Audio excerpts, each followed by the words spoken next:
야, 복돌아, 왜 자꾸 그러니? 왈왈. 복돌이가 창고 앞에서 미친 듯이 짖고 있습니다. 개가 짖는다고 사람이 살아 돌아오나? 복녀의 며느리 이소연은 2년 전 흔적 없이 사라졌고, 복녀는 며느리를 원망하면서도 복돌이가 매일 창고 앞에서 짖는 걸 불길하게 여기기 시작했습니다. 어머나, 이게 또 뭐야? 복돌이가 창고 문틈에서 물어온 건 며느리가 자주 쓰던 하늘색 머리끈, 그리고 창고 안엔 깨진 핸드폰과 붉은 얼룩이 남은 천 조각이 있었습니다. 이게 어째서 여기 있지? 그날 이후 복녀의 기억이 뒤틀리기 시작합니다. 복돌이는 왜 2년 동안 매일 같은 자리에서 짖었을까요? 걔는 거짓말을 하지 않습니다. 오늘 이야기가 궁금하시다면 구독 버튼과 좋아요 꼭 눌러주세요. 늦가을 찬바람이 마당을 휩쓸고 지나갔습니다. 노란 국화가 담장 아래 소담스럽게 피어 있었죠. 하복녀는 쪼그려 앉아 국화줄기를 다듬으며 혀를 찼습니다. 벌써 2회째였어요. 며느리 이소연이 말 한마디 없이 사라진 지 말입니다. 그년이 어디 갔는지도 모르고 복녀는 중얼거렸습니다. 마을 사람들은 이미 소연 이야기를 꺼내지 않았어요. 처음엔 수군거렸지만 시간이 지나면서 모두 잊어버린 듯 했습니다. 외지에서 온 며느리, 원래 뿌리가 없으니 떠날 만도 하다는 시기였죠. 멍멍, 멍멍멍. 복돌이가 또 짖기 시작했습니다. 6살 된 수컷 진돗개는 매일 같은 시간, 같은 자리에서 짖었어요. 바로 마당 끝자락에 있는 창고 앞에서 말입니다. 복녀는 짜증스럽게 일어섰습니다. 야, 복돌아. 왜 자꾸 그러니? 복돌이는 복녀를 한번 돌아보더니 다시 창고 쪽을 향해 짖었습니다. 목소리에 애절함이 섞여 있었어요. 마치 누군가를 부르는 것 같았습니다. 복녀는 복돌이를 바라보며 고개를 저었습니다. 개가 짖는다고 사람이 살아 돌아오나? 복돌이는 소연이 키우던 개였습니다. 소연이 시집올 때 함께 온 유일한 가족이었죠. 처음엔 복녀도 싫어했어요. 개 한 마리 더 먹여 살릴 형편도 아니었고, 무엇보다 며느리가 제 마음대로 데려온 것이 마음에 들지 않았거든요. 하지만 소연이 사라진 후 복돌이만이 남았습니다. 아들 하경수는 소연이 사라진 다음 날부터 술만 마셨어요. 찾아보자고 해도 어차피 나갈 년이었다며 손사래만 쳤습니다. 복녀는 속이 터져나갔지만 아들 앞에서는 내색하지 않았습니다. 마을에 신고도 했었죠. 하지만 파출소 순경은 성인이 가출한 건 범죄가 아니다라며 대수롭지 않게 여겼습니다. 게다가 소연은 외지 사람이었어요. 친정 연락처도 모호했고 친구도 별로 없었습니다. 수사할 것도 없다는 시기였죠. 복녀는 다시 국화꽃을 바라봤습니다. 소연이 심었던 꽃이었어요. 처음 시집와서 꽃이라도 심으며 살겠다고 했던 게 기억났습니다. 그때 복녀는 꽃심을 시간의 살림이나 제대로 해라고 핀잔을 줬었죠. 지금 생각해보니 소연은 참 조용한 사람이었습니다. 시어머니 눈치를 보며 말수도 적었고 불평 한 번 하지 않았어요.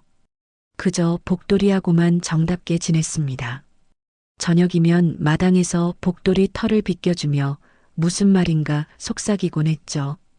복녀는 소연의 마지막 모습을 떠올렸습니다. 그날도 평소와 다름없었어요. 저녁 준비를 하고 설거지를 마치고 복돌이 밥그릇을 챙겼습니다. 어머니, 일찍 주무세요라고 인사하며 방으로 들어가던 모습이 마지막이었죠. 다음 날 아침 소연은 없었습니다. 옷가지도 화장품도 그대로 둔 채 말이에요. 심지어 지갑과 신분증까지 그대로 있었습니다. 복녀는 그때 이상하다고 생각했어요. 도망가려던 사람이 아무것도 안 가져가고 갈 리 없었거든요. 무엇보다 복돌이를 두고 갈 리 없었습니다. 소연에게 복돌이는 가족 같은 존재였으니까요. 하루도 빠뜨리지 않고 산책을 시켜주고 밥도 정성스럽게 챙겨줬어요. 아픈 적이 있으면 수의사한테 데려가기도 했죠. 멍멍, 멍멍. 복돌이가 또 짖었습니다. 이번엔 더 간절하게 들렸어요. 복녀는 복돌이 쪽으로 걸어갔습니다. 걔는 창고 문 앞에서 앞발로 땅을 긁고 있었어요. 마치 뭔가를 파내려는 것처럼 말입니다. 뭘 그렇게 찾는다고. 복녀는 복돌이 머리를 쓰다듬었습니다. 걔는 복녀를 올려다보며 낑낑거렸어요. 눈빛이 애처로웠습니다. 복녀는 가슴 한구석이 답답해졌습니다. 뭔가 놓치고 있는 것 같은 기분이었어요. 창고는 오래전부터 쓰지 않던 곳이었습니다. 농기구나 잡동사니만 쌓아두던 곳이었죠. 소연도 거기 들어간 적이 별로 없었어요. 그런데 왜 복돌이는 매일 그 앞에서 짖는 걸까요? 복녀는 창고 문을 바라봤습니다. 낡은 자물쇠가 녹슬어 있었어요. 언제 연 것인지도 기억나지 않았습니다. 그런데 이상했어요. 문틈 사이로 뭔가 하늘색 끈 같은 게 삐져나와 있었거든요. 이게 뭐지? 복녀는 고개를 갸웃했습니다. 복돌이는 더 격렬하게 짖기 시작했어요. 마치 복녀가 그걸 발견하기를 기다렸다는 듯이 말입니다. 복녀는 가슴이 두근거렸습니다. 뭔가 중요한 걸 놓치고 있었던 것 같았어요. 해가 기울어가고 있었습니다. 복녀는 복돌이를 집 안으로 데려가려 했지만 걔는 꿈쩍도 하지 않았어요. 마치 누군가를 기다리는 것처럼 창고 앞을 지키고 있었습니다. 그날 밤 복녀는 잠이 오지 않았습니다. 복돌이의 짖음이 자꾸 귓가에 맴돌았어요. 개의 울음소리에는 뭔가 절실한 것이 있었습니다. 단순한 그리움이 아닌 다른 무엇인가 말이에요. 복녀는 창밖을 내다봤습니다. 복돌이는 여전히 창고 앞에 앉아 있었어요. 마치 파수꾼처럼 말입니다. 다음 날 아침 복녀는 일찍 일어났습니다. 복돌이가 밤새 짖어서 제대로 잠을 못 잤거든요. 마당으로 나가보니 복돌이는 여전히 창고 앞에 있었어요. 하지만 뭔가 달랐습니다. 걔 입에 하늘색 끈 같은 게 물려 있었거든요. 복돌아, 그게 뭐니? 복녀가 다가가자 복돌이는 꼬리를 흔들며 끈을 내려놓았습니다. 복녀는 그걸 집어들고 자세히 살펴봤어요. 하늘색 리본 머리끈이었습니다. 그런데 이상하게 낯익었어요. 이거. 복녀의 얼굴이 굳어졌습니다. 소연이 자주 쓰던 머리끈이었거든요. 소연은 머리가 길어서 집안일 할 때마다 이 끈으로 머리를 묶곤 했습니다. 복녀는 기억했어요. 소연이 사라진 그날도 이 머리끈을 하고 있었다는 걸 말입니다. 이게 어째서 여깄지? 복녀는 머리끈을 들고 복돌이를 바라봤습니다. 걔는 창고 쪽을 보며 낑낑거렸어요. 마치 그쪽에 뭔가 더 있다는 듯이 말입니다. 복녀는 가슴이 두근거렸습니다. 이상한 예감이 들었거든요. 복녀는 창고로 향했습니다. 낡은 자물쇠를 보니 생각보다 쉽게 열릴 것 같았어요. 조금만 힘을 주니 딸깍하고 열렸습니다. 복녀는 숨을 깊게 들이쉬고 문을 밀었어요. 어머나, 창고 안은 어둡고 곰팡이 냄새가 났습니다. 오래된 농기구들과 상자들이 어지럽게 쌓여 있었어요. 복녀는 휴대폰 손전등을 켜고 안을 살펴봤습니다. 그때 바닥에서 뭔가 반짝이는 게 보였어요. 이게 또 뭐야? 복녀는 쪼그려 앉아 그것을 집어들었습니다. 깨진 휴대폰이었어요. 화면이 박살나 있었지만 케이스를 보니 소연의 것이 분명했습니다. 분홍색 꽃무늬 케이스였거든요. 복녀의 손이 떨렸습니다. 소연의 휴대폰이 왜 여기 있는 거죠? 소연이 사라진 다음 날 경수가 휴대폰도 안 가져갔다고 했는데 말입니다. 그럼 이 휴대폰은 언제부터 여기 있었던 걸까요? 복녀는 더 자세히 창고 안을 살펴봤습니다. 구석진 곳에 천조각이 있었어요. 집어들어 보니 붉은 얼룩이 묻어 있었습니다. 복녀는 소스라치게 놀랐어요. 피 같았거든요. 이게 뭔 일이야? 복녀는 천조각을 들고 벌벌 떨었습니다. 머릿속이 하얘졌어요.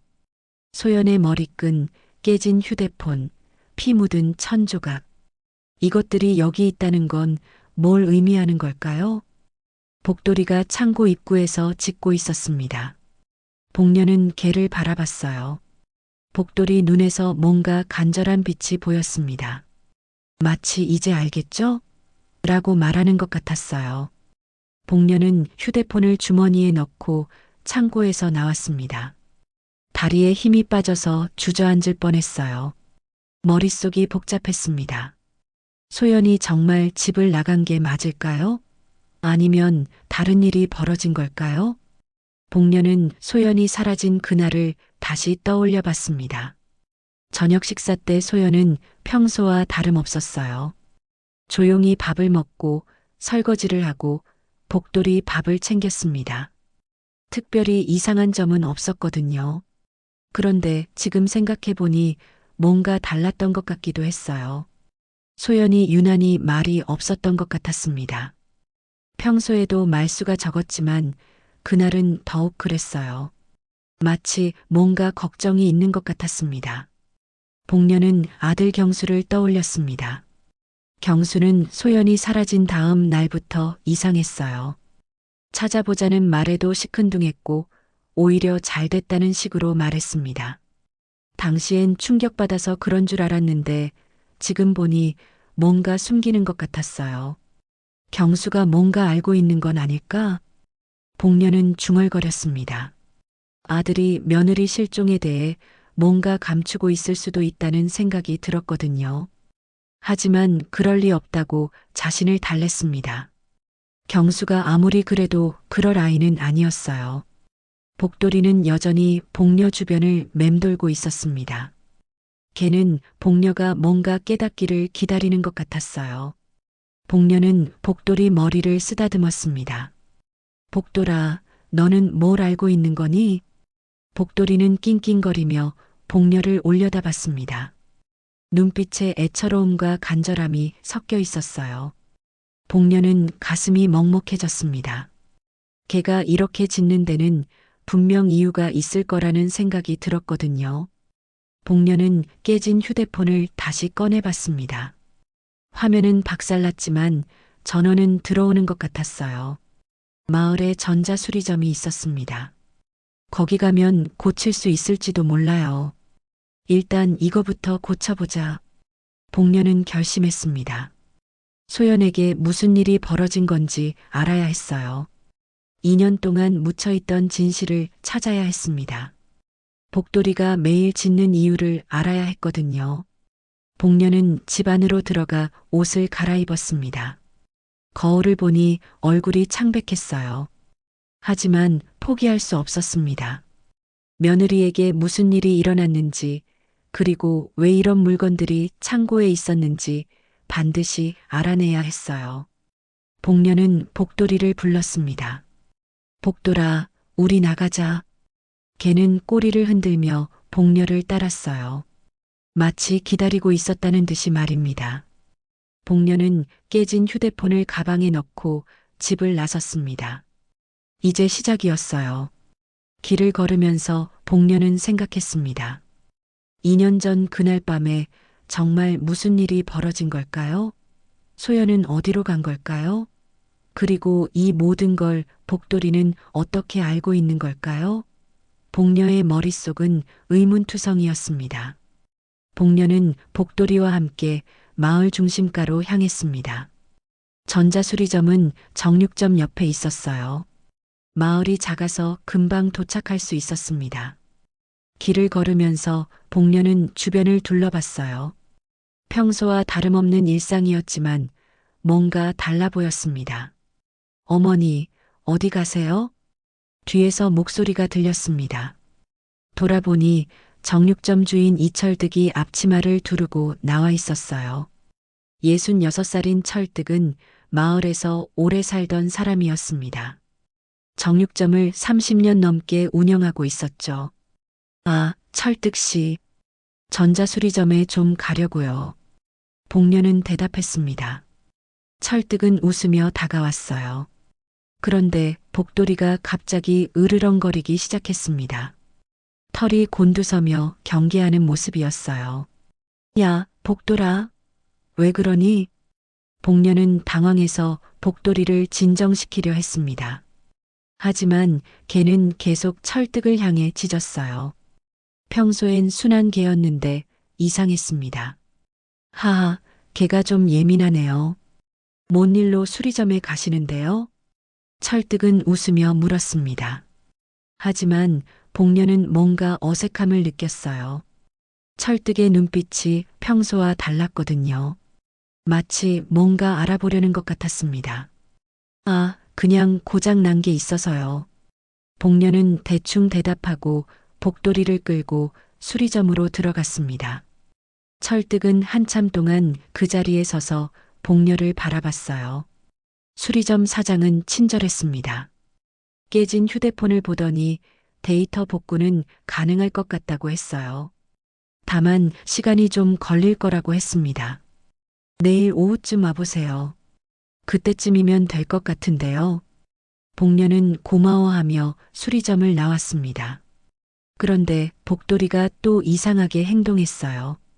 정육점 쪽을 보며 계속 짖는 거였습니다. 복돌아, 왜 자꾸 그러니? 복녀는 복돌이를 달래려 했지만 소용없었어요. 걔는 정육점 방향으로 가려고 했습니다. 마치 뭔가 중요한 게 있다는 듯이 말이에요. 복녀는 혹시나 해서 정육점 주변을 둘러봤습니다. 그냥 평범한 정육점이었어요. 하지만 뒤쪽으로 가보니 작은 마당이 있었습니다. 그곳에서 뭔가 이상한 냄새가 났어요. 이상하네. 복녀는 중얼거렸습니다.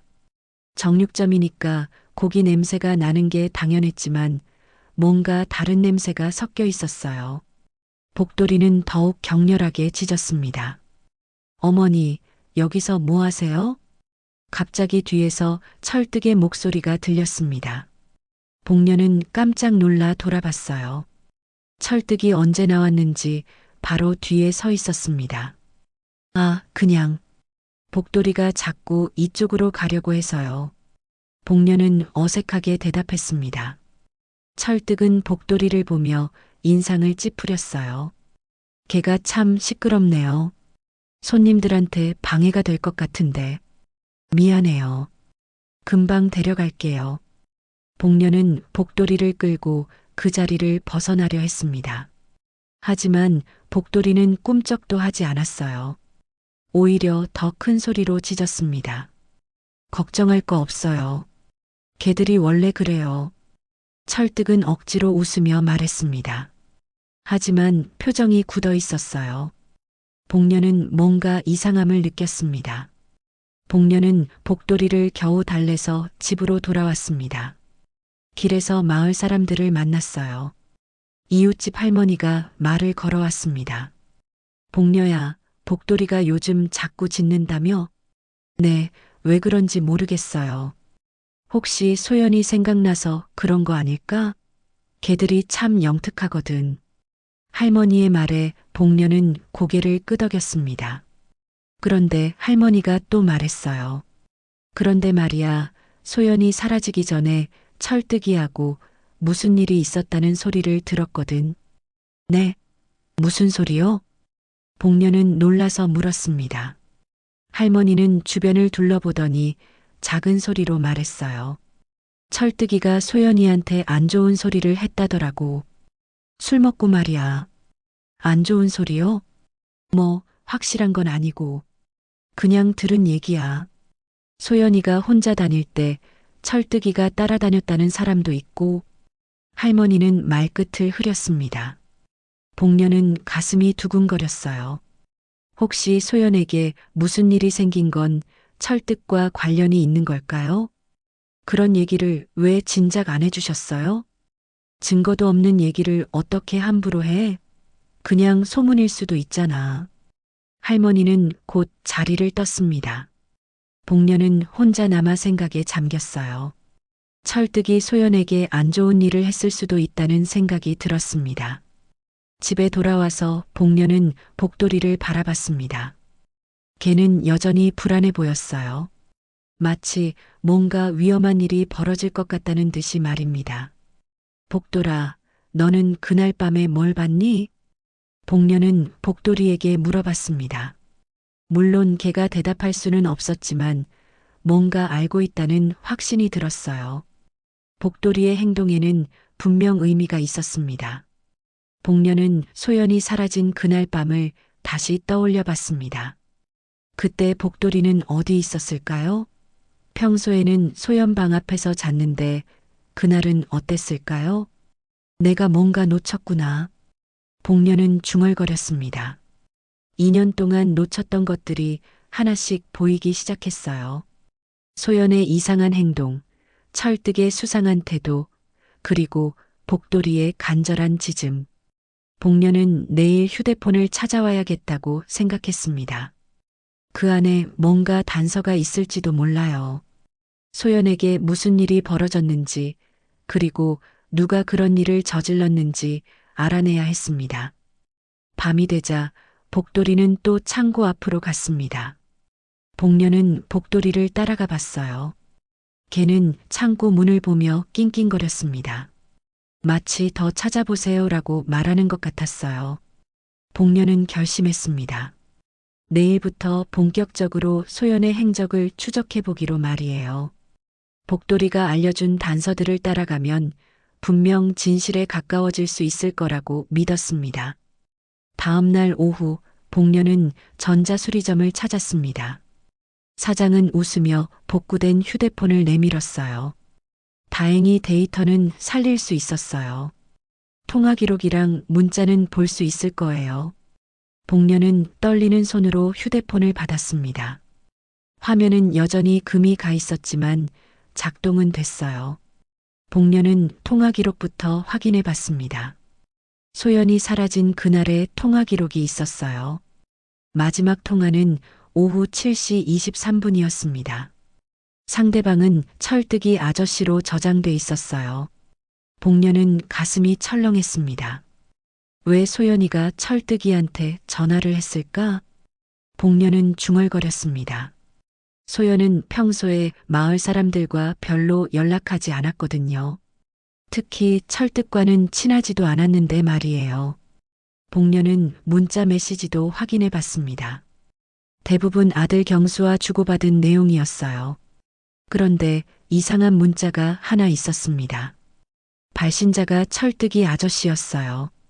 오늘 밤 9시에 창고에서 보자. 중요한 얘기가 있다. 복녀는 눈을 크게 떴습니다. 소연이 사라진 그날 오후에 온 문자였어요. 그럼 소연은 철득과 만나기로 했던 걸까요? 그것도 우리 집 창고에서 말이에요. 복녀는 급히 파출소로 향했습니다. 담당 순경에게 휴대폰을 보여주며 설명했어요. 봐요. 분명히 뭔가 있었던 거 아니에요? 하지만 순경은 시큰둥했습니다. 이것만으론 증거가 부족해요. 만났다고 해서 사건이 일어난 건 아니잖아요. 그럼 어쩌라는 거예요? 2년 동안 행방불명인데 결정적인 단서가 나와야 수사를 시작할 수 있어요. 죄송해요. 복녀는 한숨을 쉬며 파출소를 나왔습니다. 경찰도 별 도움이 안 됐어요. 결국 혼자서 알아내야 할 것 같았습니다. 복녀는 집으로 돌아와 아들 경수를 기다렸습니다. 경수는 저녁 때 돌아왔어요. 술 냄새가 났지만 평소보다는 덜 취한 것 같았습니다. 경수야, 너한테 물어볼 게 있어. 복녀는 휴대폰을 보여주며 말했습니다. 경수는 휴대폰을 보더니 얼굴이 굳어졌어요. 엄마, 이거 어디서 났어요? 창고에서 복돌이가 찾아왔어. 소연이가 사라진 그날 철뜨기하고 통화했다던데 너 혹시 뭔가 아는 거 없니? 경수는 잠시 말이 없었습니다. 뭔가 고민하는 것 같았어요. 복녀는 아들을 뚫어져라 바라봤습니다. 경수야, 엄마한테 숨기는 거 있지? 아니에요. 뭘 숨겨요? 경수는 대답했지만 시선을 피했어요. 복녀는 더 추궁했습니다. 그날 밤에 정말 아무것도 몰라? 소연이가 어디 갔는지? 경수는 한참 고민하더니 입을 열었어요. 그날 철뜨기 형님이 도와줬어요. 뭘 도와줬다고?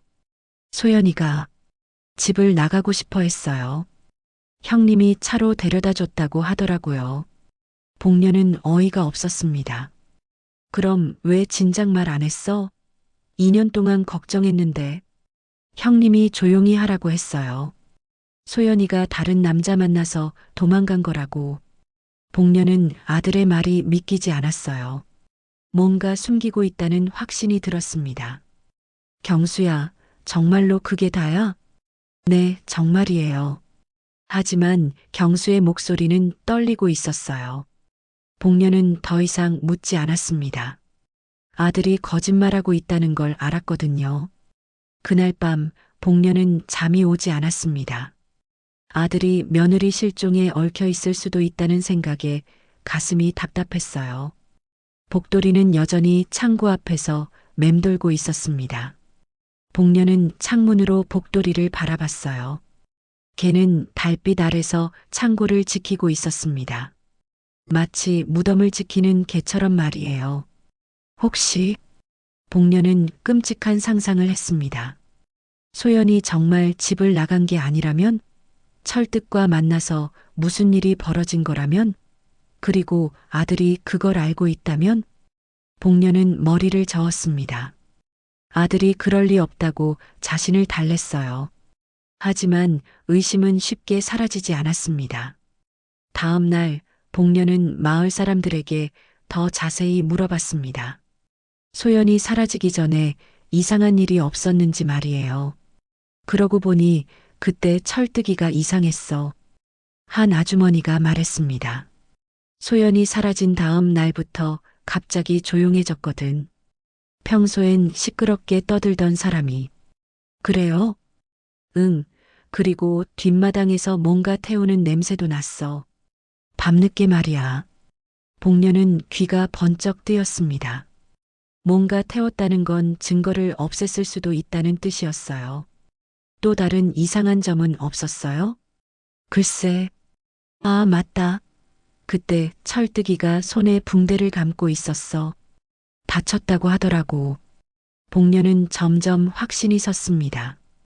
철뜨기 소연에게 뭔가 나쁜 일을 저질렀을 가능성이 높았어요.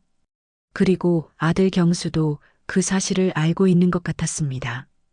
복녀는 집으로 돌아와 복돌이를 바라봤습니다. 걔는 복녀를 보며 꼬리를 흔들었어요. 마치 이제 알겠죠? 라고 말하는 것 같았습니다. 복돌아, 우리가 소연이를 찾아줘야겠어. 복녀는 복돌이 머리를 쓰다듬으며 말했습니다. 더 이상 가만히 있을 수 없었어요. 며느리에게 무슨 일이 벌어졌는지, 그리고 누가 그런 일을 저질렀는지 반드시 밝혀내야 했습니다. 복녀는 마음속으로 다짐했습니다. 비록 늦었지만 소연을 위해 싸우겠다고 말이에요. 복돌이가 2년 동안 짖어온 이유를 이제 알 것 같았습니다. 걔는 주인을 잃고 혼자 진실을 외치고 있었던 거였어요. 복녀는 며칠 동안 고민했습니다. 철득을 경찰에 신고해야 할지 말이에요. 하지만 확실한 증거가 없었습니다.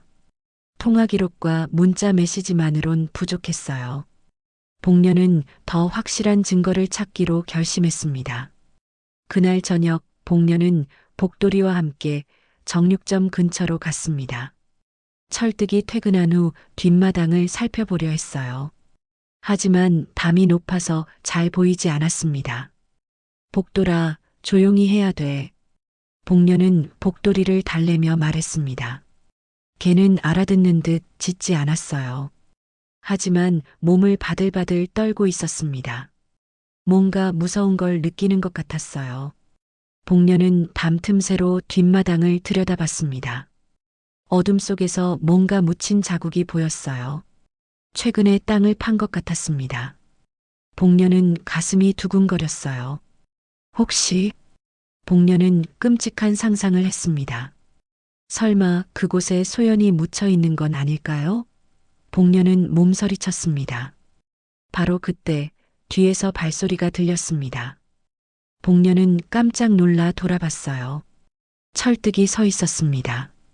어머니, 여기서 뭐 하세요? 철득의 목소리는 평소와 달랐어요. 차갑고 위협적이었습니다. 복녀는 다리가 후들거렸습니다. 아, 그냥. 복돌이가 자꾸 이쪽으로 가려고 해서 걔를 제대로 관리하세요. 남의 집에 함부로 들어오면 안 되죠.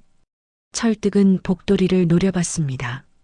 걔는 으르렁거리며 복녀 뒤로 숨었어요. 복녀는 급히 그 자리를 벗어나려 했습니다. 미안해요. 이제 갈게요. 하지만 철득이 길을 막았어요. 어머니, 요즘 이상한 소문을 듣고 다니시던데요? 무슨 소문요? 저한테 관한 소문 말이에요. 조심하세요. 함부로 말하면 안 좋은 일이 생길 수도 있어요. 철득의 말은 분명한 협박이었습니다. 복녀는 무서웠지만 물러서지 않았어요. 저는 그냥 며느리가 궁금할 뿐이에요. 며느리는 이미 떠났잖아요. 괜히 옛날 일 들춰내지 마세요. 철득은 복녀를 째려보며 말했습니다. 복녀는 서둘러 복돌이를 데리고 그 자리를 벗어났어요. 집에 돌아온 복녀는 가슴이 두근거렸습니다. 철득의 태도가 확실히 수상했어요. 뭔가 숨기고 있다는 확신이 들었습니다. 복녀는 경찰에 신고하기로 결심했습니다. 비록 확실한 증거는 없지만 철득을 조사해달라고 요청하려 했어요. 내일 아침 바로 파출소에 가기로 마음먹었습니다. 하지만 그날 밤 무서운 일이 벌어졌습니다. 복녀는 잠이 들었다가 복돌이 짖는 소리에 깼어요. 시계를 보니 새벽 2시였습니다. 복돌이가 마당에서 미친 듯이 짖고 있었어요. 복녀는 급히 일어나 밖으로 나갔습니다. 마당에 이상한 게 있었어요. 죽은 닭 한 마리가 피투성이로 던져져 있었습니다. 어머나! 복녀는 소스라쳤습니다. 닭 옆에 쪽지가 있었어요. 복녀는 떨리는 손으로 쪽지를 집어들었습니다. 개부터 없애고 너도 묻어버린다. 복녀는 온몸이 얼어붙었습니다. 분명한 협박이었어요. 누군가 복녀와 복돌이를 위협하고 있었습니다. 복돌이는 계속 짖고 있었습니다. 복녀는 개를 끌어안고 눈물을 흘렸어요. 복돌아, 무서워하지 마. 내가 지켜줄게. 하지만 복녀 자신도 무서웠습니다. 누가 이런 짓을 한 걸까요? 분명 철뜨게 짖을 거였어요. 복녀는 집 안으로 들어가 문을 단단히 잠갔습니다. 더 이상 혼자서는 안 되겠다고 생각했어요. 아들에게 모든 걸 털어놓기로 했습니다. 다음 날 아침 경수가 출근하기 전에 복녀는 모든 걸 말했어요. 휴대폰 얘기부터 철뜨게 협박까지 말입니다. 경수야, 이제 정말로 말해야 해. 소연이한테 무슨 일이 벌어진 거야? 경수는 한참 동안 말이 없었습니다. 그러더니 한숨을 크게 쉬었어요. 엄마는 몰라도 돼요. 뭘 모르라고? 내가 며느리 시어머니인데. 철뜨기 형님이 덮어준 거예요. 그냥 조용히 지내세요. 복녀는 아들의 말이 믿어지지 않았습니다. 덮어줬다는 게 무슨 소리야? 뭘 덮어줬다고? 경수는 대답하지 않았어요. 복녀는 화가 났습니다. 경수야, 너 혹시 소연이한테 나쁜 일 당한 거 알고 있는 거 아니야? 엄마, 그만해요. 모르는 게 약이에요. 경수는 일어서려 했습니다. 하지만 복녀가 붙잡았어요. 안 돼. 나는 알아야겠어. 내 며느리가 어떻게 된 건지. 엄마. 경수가 소리쳤습니다. 복녀는 깜짝 놀랐어요. 아들이 이렇게 큰 소리 낸 적이 없었거든요. 소연이는 이미 죽었어요. 철뜨기 형님이 실수로. 그리고 제가 도왔어요. 형님, 혼자서는 어쩔 수 없었거든요. 복녀는 머리가 하얘졌습니다. 아들이 며느리 죽음에 관련되어 있다는 걸 알게 됐어요. 경수야, 너가 뭔 말을 하는 거야? 형님이 소연이한테 고백했는데 거절당했어요. 그래서 화가 나서 밀쳤는데 소연이가 머리를 다쳤어요. 복녀는 무릎이 꺾였습니다. 바닥에 주저앉으며 울음을 터뜨렸어요. 무슨 남편이 있는 아녀자한테 고백이 무슨 말 같지도 않은 소리야? 빨리 바른 대로 말해. 형님이 소연이한테 하룻밤같이 자자고 출근됐는데 소연이가 저항했거든요. 그러고 형님이 저한테 전화했어요. 어쩔 수 없이 도와줬어요. 그냥 덮어주는 게 좋을 거라고 생각했어요. 복녀는 아들을 바라봤습니다. 믿을 수 없었어요. 아들이 며느리 죽음을 덮어줬다니. 너는 정말. 복녀는 말을 잇지 못했습니다.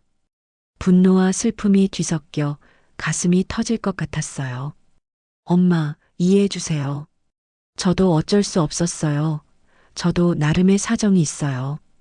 어쩔 수 없었다고? 경찰에 신고했어야지. 왜 숨겼어?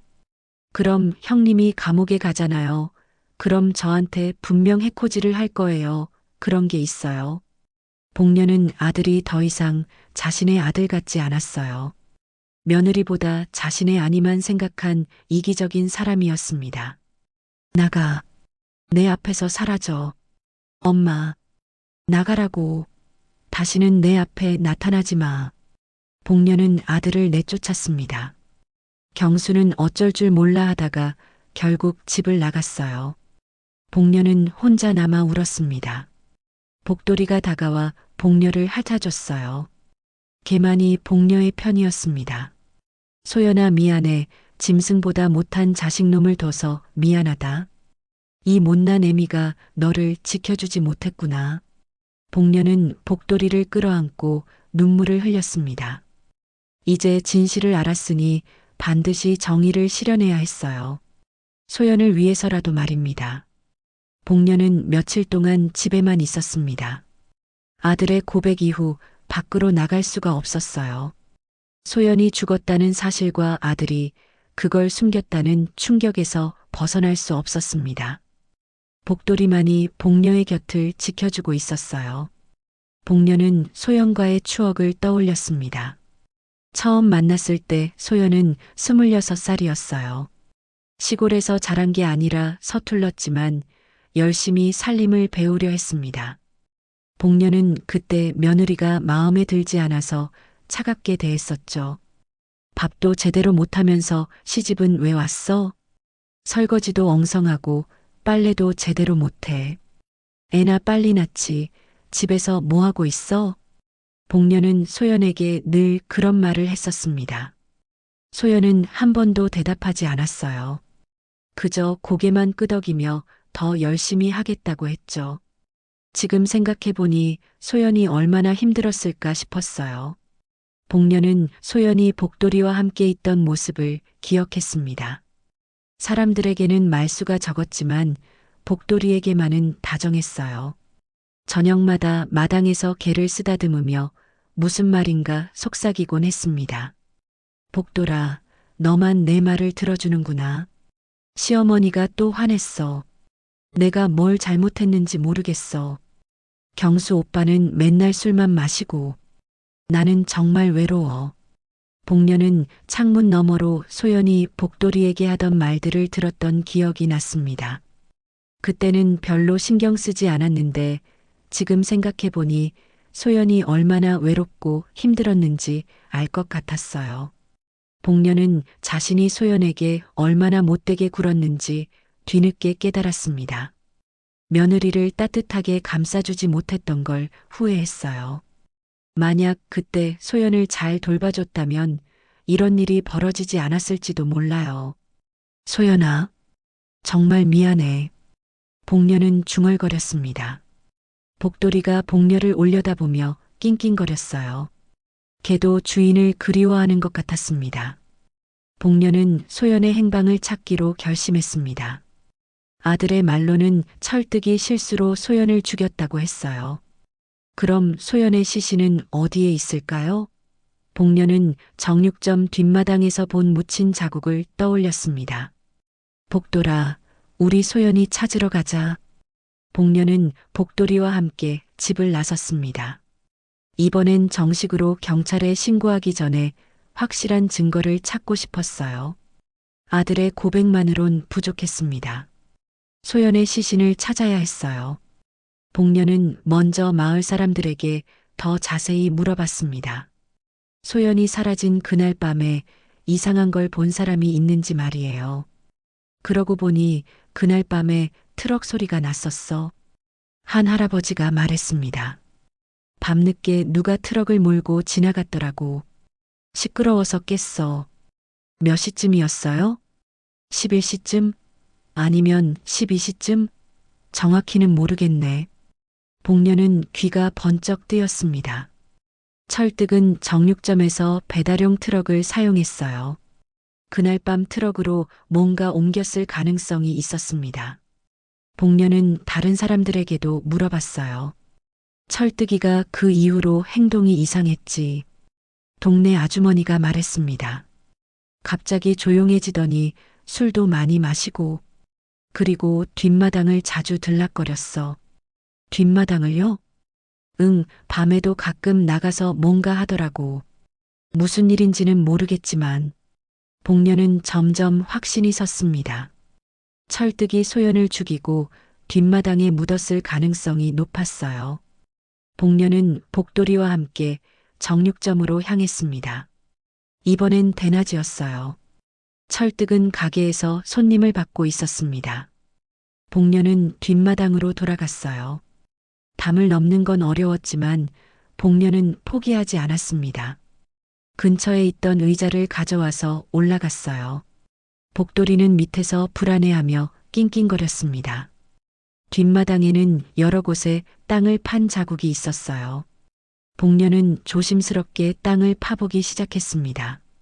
처음엔 아무것도 나오지 않았어요. 하지만 포기하지 않고 계속 팠습니다. 1시간쯤 지났을 때 뭔가 딱딱한 게 손에 닿았습니다. 복녀는 조심스럽게 흙을 걷어냈어요. 하얀 뼈 조각이 나왔습니다. 어머나. 복녀는 소스라쳤습니다. 하지만 멈추지 않고 더 팠어요. 그러자 작은 목걸이가 나왔습니다. 소연이 늘 차고 다니던 목걸이였어요. 소연아, 이 못난 엄마가 이제서야 찾았다. 복녀는 목걸이를 꼭 쥐고 눈물을 흘렸습니다. 드디어 소연을 찾았어요. 비록 이런 끔찍한 모습이었지만 말입니다. 복돌이가 담 너머에서 짖기 시작했습니다. 누군가 오고 있다는 신호였어요. 복녀는 급히 목걸이를 주머니에 넣고 땅을 다시 덮었습니다. 여기서 뭐 하세요? 철득의 목소리가 들렸습니다. 복녀는 깜짝 놀라 돌아봤어요. 철득이 화난 표정으로 서 있었습니다. 남의 집 마당에 무단 침입하면 신고할 수 있어요. 철득은 위협적으로 말했습니다. 복녀는 서둘러 담을 넘으려 했어요. 하지만 철득이 팔을 잡았습니다. 어머니, 괜한 짓 하지 마세요. 후회할 일이 생길 거예요. 놓아요. 복녀는 팔을 뿌리치고 담을 넘었습니다. 복돌이가 달려와 복녀를 맞았어요. 철득은 담 너머에서 복녀를 노려봤습니다. 복녀는 복돌이와 함께 집으로 돌아왔습니다. 이제 확실한 증거가 있었어요. 소연의 목걸이와 뼈 조각을 발견했으니까요. 바로 경찰에 신고해야 했습니다. 하지만 복녀는 먼저 소연에게 사과하고 싶었어요. 2년 동안 찾지 못해서 미안했고 살아있을 때 잘해주지 못해서 죄송했습니다. 소연아, 이 못난 시어머니 용서해다오. 내가 너를 지켜주지 못했구나. 복녀는 목걸이를 보며 중얼거렸습니다. 복돌이도 목걸이를 보며 낑낑거렸어요. 걔도 주인의 물건을 알아보는 것 같았습니다. 복녀는 더는 참을 수 없었습니다. 내일 당장 경찰에 신고하기로 했어요. 철득을 반드시 처벌받게 하고 소연의 억울함을 풀어주겠다고 다짐했습니다. 복돌이가 2년 동안 외쳐온 진실을 세상에 알리는 거였어요. 복녀는 경찰에 신고하기 전에 한 가지 더 알아내고 싶었습니다. 아들 경수가 왜 철득의 범죄를 도왔는지 말이에요. 단순히 형님이라서 도왔다는 건 말이 안 됐거든요. 분명 다른 이유가 있을 거였어요. 복녀는 경수의 방을 뒤져봤습니다. 서랍과 옷장을 모두 확인했어요. 그러다가 침대 밑에서 작은 상자를 발견했습니다. 열어보니 이상한 사진들과 편지가 들어 있었어요. 사진들을 보니 복녀는 충격을 받았습니다. 경수가 다른 여자와 찍은 사진들이었거든요. 그것도 소연과 결혼하기 전부터 찍은 것 같았어요. 편지를 읽어보니 더 충격적이었습니다. 경수야, 우리 아이를 어떻게 할 거야? 소연이랑 결혼한다고 하니까 정말 화가 나. 편지에는 경수의 다른 여자 얘기가 적혀 있었어요. 그 여자는 경수의 아이를 임신했었던 것 같았습니다. 하지만 경수는 소연과 결혼하면서 그 여자를 버렸던 거였어요. 복녀는 더 충격적인 내용을 발견했습니다. 그 여자가 바로 철득의 조카딸이었던 거예요. 철득이 경수를 협박할 만한 충분한 이유가 있었던 셈이었습니다. 이런 놈이. 복녀는 화가 났습니다. 아들이 다른 여자를 임신시키고도 소연과 결혼한 거였어요. 그리고 그 사실을 철득이 알고 협박했던 거였습니다. 복내는 더 자세히 편지를 읽어봤어요. 철득이 경수에게 보낸 편지도 있었습니다. 경수야, 우리 조카딸 일로 네가 얼마나 고생시켰는지 알지? 소연이한테 알려질까봐 걱정되지? 내 말 잘 들으면 비밀 지켜줄게. 복녀는 이제 모든 게 이해됐습니다. 철득이 경수의 비밀을 쥐고 협박했던 거였어요. 그래서 경수가 철득의 범죄를 덮어준 거였습니다. 복녀는 녹음기를 준비했습니다. 경수와 철득의 대화를 녹음해서 증거로 쓰려고 했어요. 복녀는 경수에게 전화를 걸었습니다. 경수야, 집에 와서 얘기 좀 하자. 엄마, 지금은 안 오면 소연이 이를 경찰에 신고할 거야. 경수는 할 수 없이 집에 왔습니다. 복녀는 발견한 편지들을 보여줬어요. 이게 뭐야? 너 소연이 속이고 다른 여자랑 바람핀 거야? 경수의 얼굴이 창백해졌습니다. 엄마, 그건 철득이 조카딸을 임신시키고도 우리 소연이랑 결혼했다고? 이런 나쁜 놈아. 복녀는 소리쳤습니다. 경수는 어쩔 줄 몰라 했어요. 엄마, 제가 잘못했어요. 하지만 이미 지난 일이고. 지난 일이라고? 그래서 철뜨기가 너를 협박한 거지? 그래서 소연이 죽었는데도 입 다물고 있었던 거고. 복녀는 녹음기를 켜놓고 경수를 추궁했습니다. 경수는 결국 모든 걸 털어놨어요. 철뜨기 형님이 소연이한테 추근댔는데 거절당했어요. 그래서 화가 나서 술을 마시고 집에 와서 소연이를 강제로. 소연이가 저항하다가 머리를 다쳤어요. 그래서 철뜨기 형님이 저한테 전화했고 저는 어쩔 수 없이. 복녀는 온몸이 떨렸습니다. 철뜨기 소연을 성폭행하려다가 죽인 게 사실이었어요. 그래서 너는 그걸 덮어준 거야? 내 아내가 당한 일을. 형님이 제 비밀을 알고 있었어요. 조카딸 일 때문에. 만약 마을 사람들이나 어머니 그리고 소연이한테 알려지면 제가 그동안 쌓아온 이미지도 무너지고 여러모로 대를 위해 소를 희생한 거예요. 이런 못된 놈, 내 체면 때문에 아내 죽음을 덮었다고? 대이멸친이라는 말을 이런 데 쓰는 게 가당키나 하냐. 이 정신 나간 놈아, 내가 어떻게 이런 놈을 낳았지. 아이고, 너는 사람 새끼도 아니다. 복녀는 경수를 때리며 울었습니다. 아들이 이렇게 비겁한 인간인 줄 몰랐어요. 복녀는 이제 모든 진실을 알았습니다. 이걸 마을 사람들에게 알려야 했어요. 철득과 경수 모두 처벌받아야 했습니다. 복녀는 마을 회관에 방송을 요청했습니다. 긴급히 주민들을 모아달라고 했어요. 회관 직원은 의아해했지만 복녀의 간절한 부탁에 응해줬습니다. 저녁 7시 마을 회관에 주민들이 모였습니다. 복녀는 떨리는 손으로 마이크를 잡았어요. 마을 분들, 제가 오늘 중요한 얘기를 하려고 합니다. 사람들은 웅성거렸습니다. 복녀는 심호흡을 하고 말을 이었어요. 2년 전 사라진 제 며느리 소연이에 대한 진실을 말씀드리려고 해요. 회관이 조용해졌습니다. 복녀는 녹음기를 꺼냈어요. 먼저 이 녹음을 들어보세요. 복녀는 철득이 소연에게 협박하던 녹음을 틀었습니다. 철득의 목소리가 회관에 울려 퍼졌어요. 내가 말만 하면 니네 집안 끝장이야. 감히 날 무시해. 싫다고 하는데 왜 자꾸 그러세요? 저 결혼한 사람이에요. 결혼했으면 뭐 어때? 남편도 바람둥이인데. 사람들은 충격을 받았습니다. 철득의 목소리가 너무 생생했거든요. 이게 소연이가 죽기 전날 철득이가 협박한 내용이에요. 제 아들이 숨겨온 녹음입니다.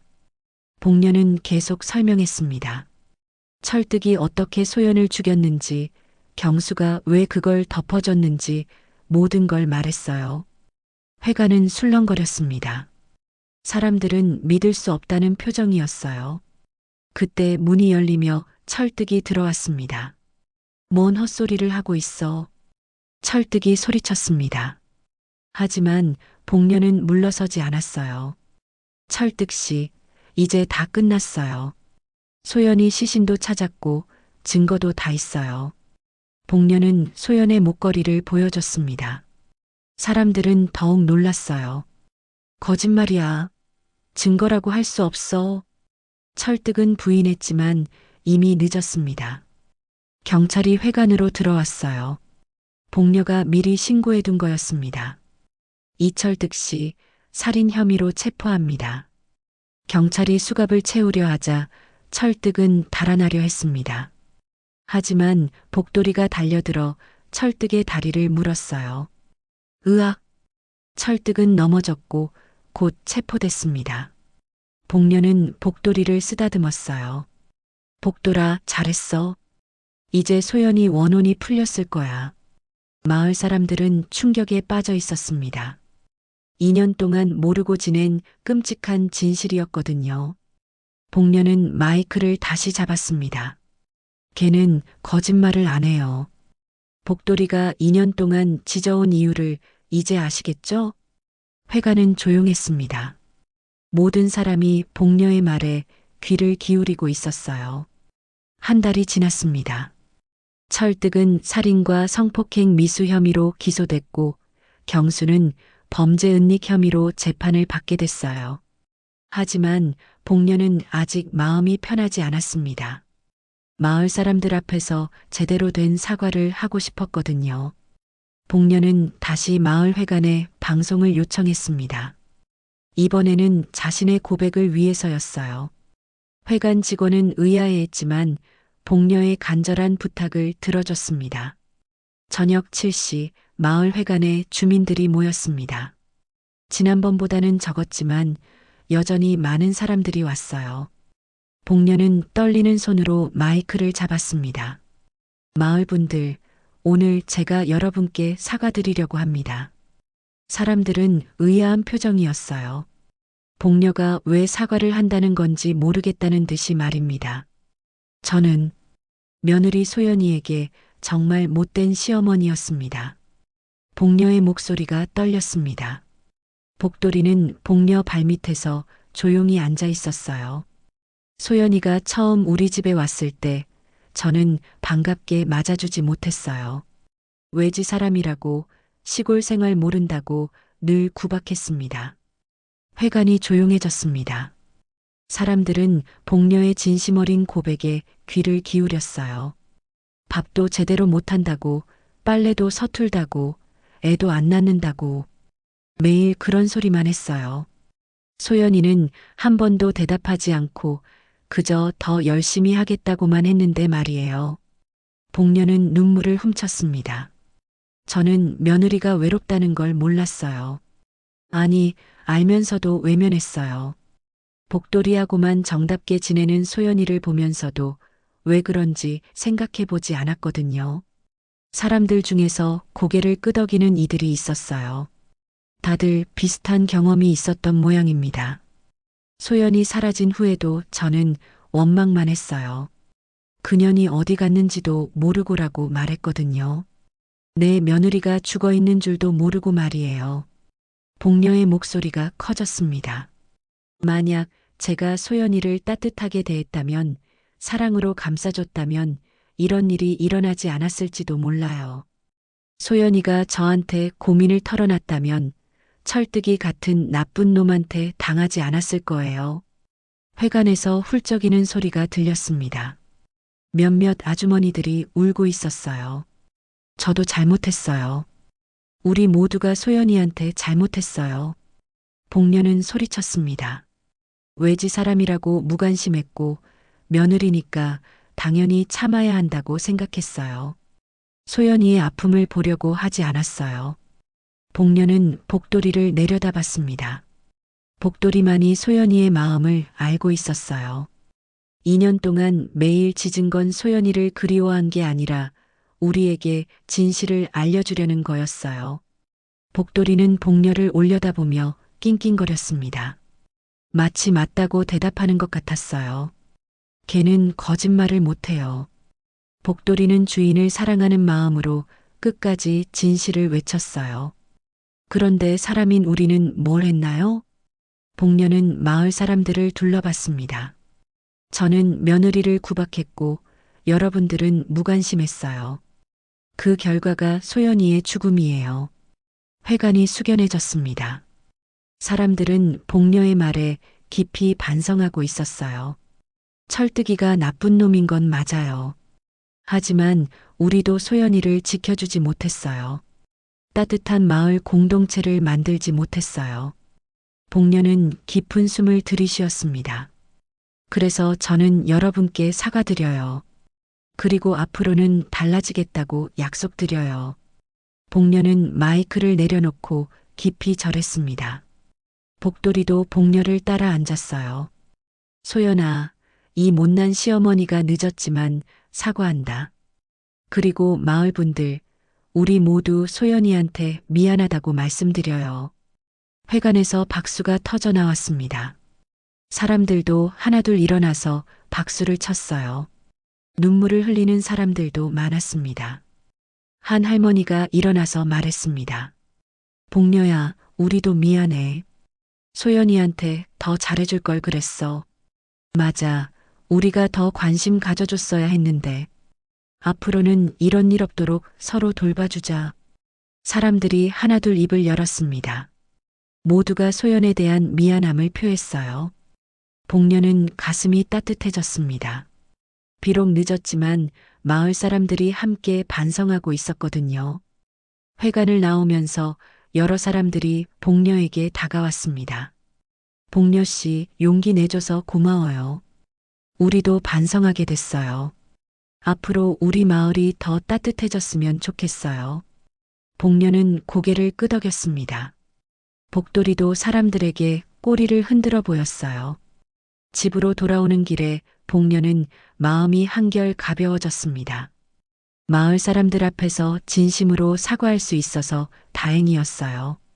마당에 도착하니 국화가 달빛 아래 하얗게 빛나고 있었습니다. 복녀는 소연의 위령비 앞에 앉았어요. 소연아, 오늘 마을 분들 앞에서 사과했어. 늦었지만 말이야. 복돌이도 위령비 앞에 누웠습니다. 이제는 평안해 보였어요. 우리 마을이 조금씩 변할 거야. 너 같은 일이 다시는 없도록 모두가 서로 돌봐줄 거야. 바람이 불어와 국화꽃잎들이 하늘로 날아갔습니다. 마치 소연이 고마워한다는 인사 같았어요. 멀리서 발소리가 들렸습니다. 경수가 조심스럽게 다가오고 있었어요. 복녀는 아들을 바라봤습니다. 엄마, 오늘 회관에서 하신 말씀 들었어요. 경수는 위령비 앞에 절을 올렸습니다. 저도 소연이한테 정말 미안해요. 복녀는 아들을 보며 조용히 말했습니다. 경수야, 말로만 미안하다고 하지 말고 앞으로 제대로 살아라. 네, 엄마. 평생 속죄하며 살겠어요. 복녀는 처음으로 진심을 담아 말했습니다.